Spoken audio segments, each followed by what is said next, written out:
Projectile motion में आज हम दो पार्टिकल की स्टडी करेंगे जो एक दूसरे के सापेक्ष प्रोजेक्टाइल मोशन में हैं। और मेन मकसद अपना यही है कि हमें ये फाइंड आउट करना है कि उन दोनों का जो पाथ है या जिस पथ पे वे गति कर रहे हैं प्रोजेक्टाइल मोशन में, वो एक दूसरे के सापेक्ष किस प्रकार का होता है। स्ट्रेट लाइन होता है, पैराबोलिक होता है, या कोई अन्य प्रकार की स्ट्रक्चर के जैसा होता है। तो यही हमें फाइंड आउट करना है। तो चलिए स्टार्ट करते हैं। हम लेते हैं सबसे पहले अपना एक्स वाई प्लेन, जिसमें हमें प्रोजेक्टाइल मोशन की स्टडी करनी है। सबसे पहले हम बात करते हैं फर्स्ट पार्टिकल की, जिसकी इनिशियल वेलोसिटी है u1, जिसका पाथ है ये वाला, जिसे हमने a नाम दिया है, और ये एंगल है θ1। ओके। सेकंड पार्टिकल को हमने u2 वेलोसिटी के साथ प्रोजेक्ट किया θ2 एंगल पर, ये उसका पाथ है, इसको हमने नाम दे दिया b। ओके।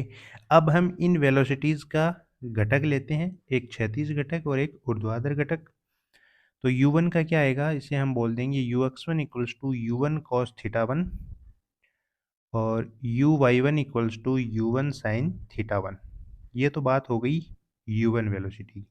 सेम इसी प्रकार से u2 वेलोसिटी का होगा ux2 equals to u2 cos θ2 and uy2 equals to u2 sin θ2। Okay. अब हमें इन दोनों पार्टिकल की डिस्प्लेसमेंट इक्वेशन कैलकुलेट करनी है, यानी पाथ ए और पाथ बी के लिए हमें डिस्प्लेसमेंट इक्वेशन निकालनी होगी। तो हम बात करते हैं प्रोजेक्टाइल ए प्रोजेक्टाइल की बात करते हैं, यानी इस वाली की, जो u1 वेलोसिटी के साथ प्रोजेक्ट किया गया है। इसकी बात करेंगे, इसमें हम बात करेंगे डिस्प्लेसमेंट की, और वो भी कब, एट टाइम टी।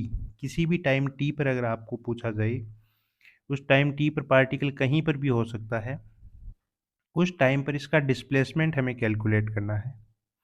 तो डिस्प्लेसमेंट कितना होगा, इक्वेशन होती है s equals to u t plus half a t square. X direction में हम डिस्प्लेसमेंट देखेंगे, तो s x one equals to u x one t plus half a x one t square.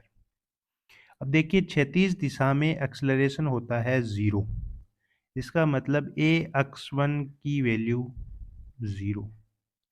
Same इसी प्रकार से हमें वाई डायरेक्शन में displacement निकालना होगा। इसके लिए वो होगा s y one equal to u y one t plus half a y one t square.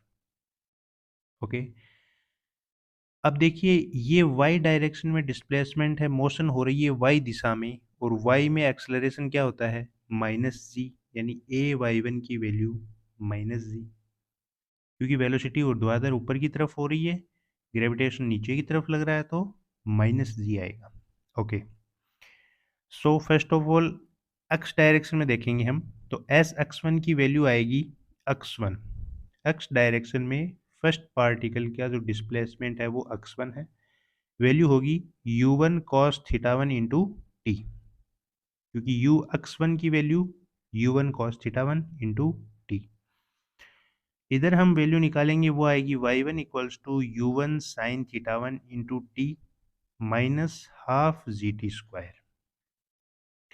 Same इसी प्रकार से हमें दोनों कंपोनेंट के लिए डिस्प्लेसमेंट कैलकुलेट करना है प्रोजेक्टाइल बी के लिए। So for projectile b, displacement at time t. Okay. तो एक्स डायरेक्शन में x two equals to u two cos theta two into t, और वाई में आएगा y two equals to u two sine theta two into t minus half g t square. Okay.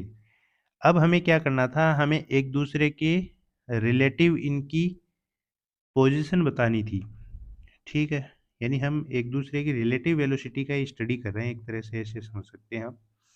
तो अब हमें B के सापेक्ष ए की स्थिति बतानी है।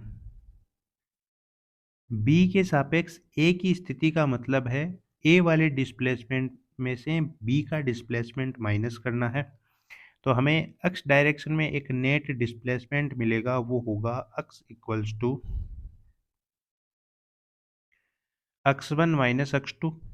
और y डायरेक्शन में मिलेगा y equals to y1 minus y2, क्योंकि हमें a माइनस b करना है।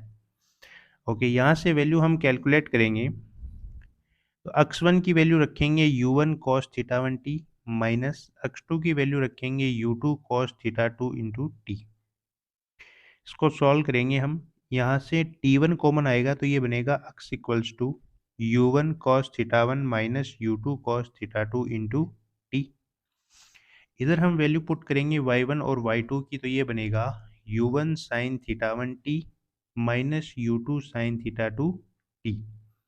यहाँ से भी t कॉमन आएगा तो वैल्यू y की प्राप्त होगी y equals to u1 sin theta 1 minus u2 sin theta 2 into T.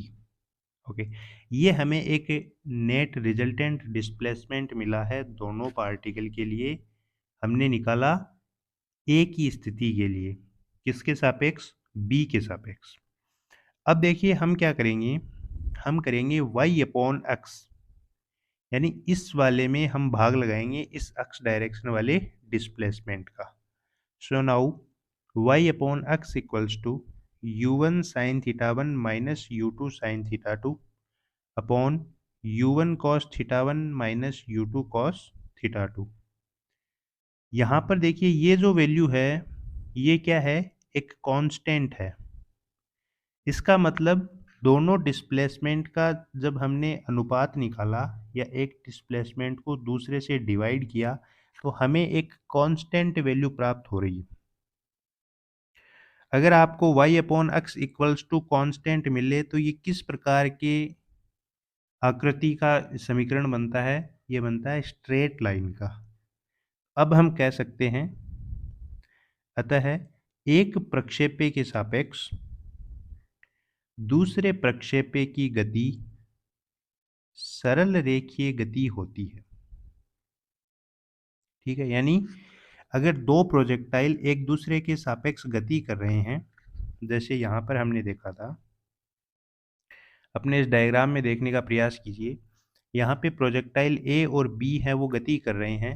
इसका मतलब अगर ए वाला पार्टिकल यहाँ पर है और बी वाला यहाँ पर है, इसमें आप बैठे हैं तो आप देखेंगे कि ये पार्टिकल बिल्कुल कहीं पर भी जा रहे हैं तो आप देखेंगे कि ये आपके सापेक्ष बिल्कुल ऐसे स्ट्रेट लाइन में गति करता हुआ जा रहा है। इसका मतलब एक प्रक्षेप्य के सापेक्ष दूसरे प्रक्षेप्य की गति हमेशा क्या होती है? स्ट्रेट लाइन होती है, सरल रेखीय गति होती। तो यही आज का अपना टॉपिक था जिसमें हमें ये फाइंड आउट करना था। सो फिलहाल इस वीडियो में इतना ही, मिलते हैं नेक्स्ट वीडियो में।